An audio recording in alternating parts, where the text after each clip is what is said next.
Abner gets buried alive.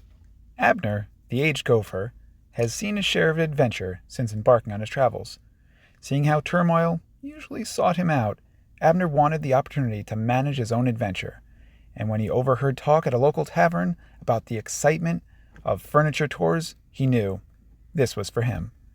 Abner perused through the literature on the topic and found the best tour guides, the Hutch Hikers, a world-renowned pair of extreme travelers who ran tours up the size of antique Victorian hutches.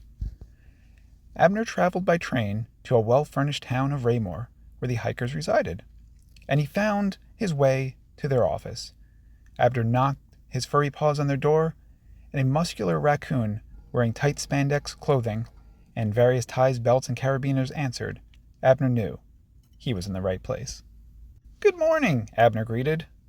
"There is no morning," the raccoon whined. "I am still suffering from the loss of my hiking buddy. A tragic death. A game of hopscotch gone terribly awry." "My condolences," Abner sincerely expressed. "I guess I have come at a poor time." Abner turned around solemnly, but was stopped. "Please don't. If you are looking for a travel guide, I will take you. I need something to take my mind off of misfortune and back onto sustaining my fortune." Abner did a jig out of excitement and headed off to the raccoon to prepare for the journey. The raccoon instructed Abner on safety and protocol, and Abner listened intently, being a strong advocate of his own well-being. The raccoon decided it was best to start beginners off small until comfortable with furniture hiking, so he took Abner to the base of a mahogany coffee table. "Since this is an amateur climb," the raccoon started, "I will observe your style and coach you from the ground as I prepare the equipment for the hutch. If you feel nervous at all, just stop and I will come get you. Also, you and I are connected through a series of pulleys, so you have no need to fear falling. I will be serving as your anchor. Any questions?" Abner had no questions and was eager to start his ascending adventure. Abner prepared himself mentally with a mini meditation and then took grip of the table. Abner climbed steadily, with his guide complimenting his form, and in no time, Abner reached the tabletop. "It is breathtaking," Abner yelled down while catching his breath. Abner bent down to rest his body when he felt an arm reach around him and a hand covered his mouth. Abner struggled to free himself from the grip of the unknown assailant, but was unsuccessful. Abner realized he was getting weaker, and the smell of ether reminded him that he was not going to be conscious much longer. Abner awoke in a dark, cold, confined space. He could barely move his body and was trying to sit up, slammed his head. Abner felt around nervously to try to establish where he was. When he felt a flashlight, he flicked it on, illuminating and revealing he was inside of a wooden box. Abner looked around for an exit, but instead found a note, which read, "You have been buried alive, hopefully. You will be freed if you pay the ransom of 50 pounds of diamonds. If you do not pay the ransom, we hope that you are prepared to die."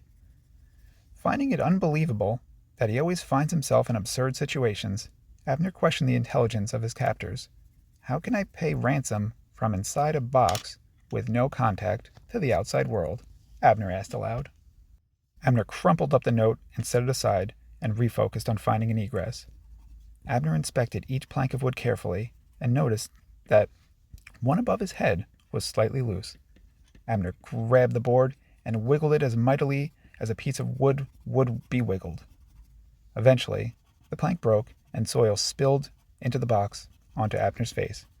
"Well, that was a dirty trick," Abner complained as he wiped clean. Abner continued and pulled off 2 more pieces of wood, making a hole in a large box enough for him to fit through. Abner once again questioned the intelligence of his captors at the notion of burying a gopher while trying to detain him. Abner easily burrowed through the soil and made his way to the surface.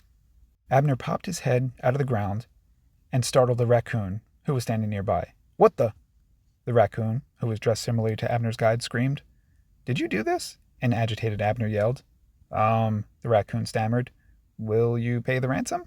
"Seriously?" Abner muttered, completely flabbergasted. "This was your brilliant money-making scheme?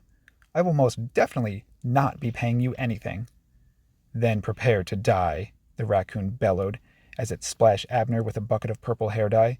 The raccoon then turned tail and fled. Abner noticed it was joined by his original raccoon hiking guide, infuriating the gopher. Abner looked at the two ridiculous raccoons, then looked down at his soaking wet purple and gray fur, and then back at the raccoons. Unbelievable. You are horrible at spelling. There is a Y in die, Abner shouted after them, referring to the note. Enough is enough. Abner looked around cautiously and then reached into his fur and pulled out a phone. Abner dialed and held his phone to the ear. It's Gray Gopher.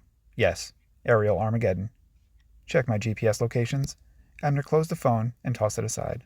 The rotors of a helicopter could be heard, and in moments, a rung of a ladder dropped in front of Abner. Abner took hold of the ladder, and he was lifted into the air. As Abner was carted away, stealth bombers soared over and dropped a barrage of explosives and napalm onto the office of the Hutchhikers, removing them from the map and erasing them from the future.